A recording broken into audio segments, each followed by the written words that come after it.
Magandang hapon po, Pag-asa Weather Update.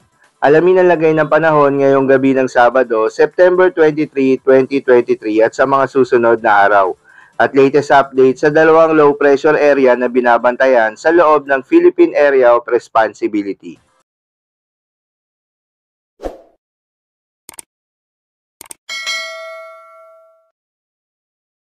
Magandang hapon, update muna tayo sa lagay na ating panahon ngayong araw ng Sabado, September 23, 2023.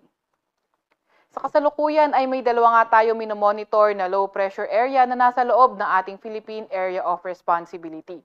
Ito isang low pressure area ay huling namataan kanina alas 3 ng hapon sa layong 530 kilometers silangan niya ng Katarman, Eastern Samar at yung isa naman nating low pressure area ay nasa layong 235 kilometers sa may kanluran ng Dagupan City sa may Pangasinan. Itong dalawang low pressure area na ito ay nananatiling mababa ang tsansa na maging bagyo in the next 24 hours.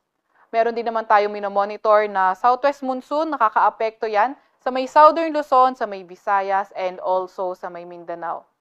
At dahil nga sa mga weather system na ito, asahan natin yung maulap na papawirin, may mga kalat-kalat na pag-ulan, pagkidlat at pagkulog dito sa area ng Metro Manila, pati na rin sa buong Luzon, sa may Visayas din. Kaya asahan natin yung maulap na papawirin, may mga kalat-kalat tayo na pag-ulan, pagkidlat at pagkulog. Kaya ingat kapag meron tayong moderate to heavy rains dahil posible yung mga pagbaha at pagguho ng lupa, lalo na sa mga inuulan ng mga nakaraang araw pa.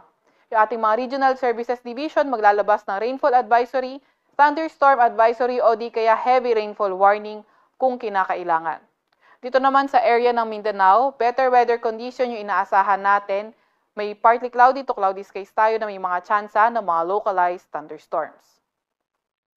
Para naman sa lagay ng panahon bukas, inaasahan natin mostly dito na lang sa may Central Luzon, pati na rin sa may Southern Luzon, magiging maulan pa rin yung panahon natin dyan na may mga scattered rain showers and thunderstorms. Then dito sa area na mostly dito sa may malaking bahagi ng Northern Luzon, better weather conditions tayo kung saan may mga chance tayo ng mga localized thunderstorms, lalo na tuwing hapon at gabi. Agwat ang temperatura sa Metro Manila, sa may Legazpi at Puerto Princesa maglalaro from 25 to 29 degrees Celsius. Sa may Lawag at Tugigaraw naman, 26 to 32 degrees Celsius. Sa may Baguio ay 18 to 23 degrees Celsius at sa Tagaytay ay 22 to 28 degrees Celsius. Para naman sa lagay ng panahon bukas sa Visayas at Mindanao, inaasahan natin for tomorrow, patuloy pa rin na magiging maulan dito sa may Visayas area at better weather condition pa rin dito sa may Mindanao kung saan may mga tsansa lamang tayo ng mga localized thunderstorms.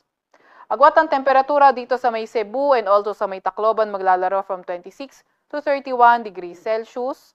Sa may Davao at Zamboanga naman ay 25 to 32 degrees Celsius. Sa may Iloilo at Cagayan de Oro, sa may Cagayan de Oro 25 to 33 degrees Celsius at sa Iloilo ay 25 to 31 degrees Celsius. Wala pa rin tayong nakataas na gale warning sa kahit na anong baybayin ng ating bansa. Para naman sa 3-day weather outlook ng mga pangunahing syudad natin dito, sa Metro Manila, inaasahan natin na magpapatuloy pa rin yung maulang panahon from Monday to Wednesday. Agwat ang temperatura dyan sa Metro Manila maglalaro from 25 to 30 degrees Celsius. Dito naman sa Baguio, pati na rin sa malaking bahagi ng Northern Luzon, patuloy pa rin yung partly cloudy to cloudy skies condition natin na may mga tsansa ng mga localized thunderstorms. Agwat ang temperatura sa Baguio sa susunod na 3 araw maglalaro from 17 to 24 degrees Celsius. Sa Legazpi naman ay inaasahan natin na magpapatuloy na magiging maulan na hanggang Monday, pero better weather condition or improving weather naman tayo pagdating ng Tuesday to Wednesday. Agwat ang temperatura sa may Legazpi in the next 3 days maglalaro from 25 to 31 degrees Celsius at sa Metro Cebu naman ay 25 to 32 degrees Celsius. Sa Metro Davao, pati na rin sa may Mindanao area, inaasahan nga natin na magpapatuloy pa rin yung partly cloudy to cloudy skies condition na may mga tsansa ng mga localized thunderstorms. Agwat ang temperatura sa Metro Davao sa susunod na 3 araw, maglalaro from 24 to 32 degrees Celsius. Ang araw ay lulubog mamayang 5:52 ng hapon at sisikat bukas ng 5:45 ng umaga.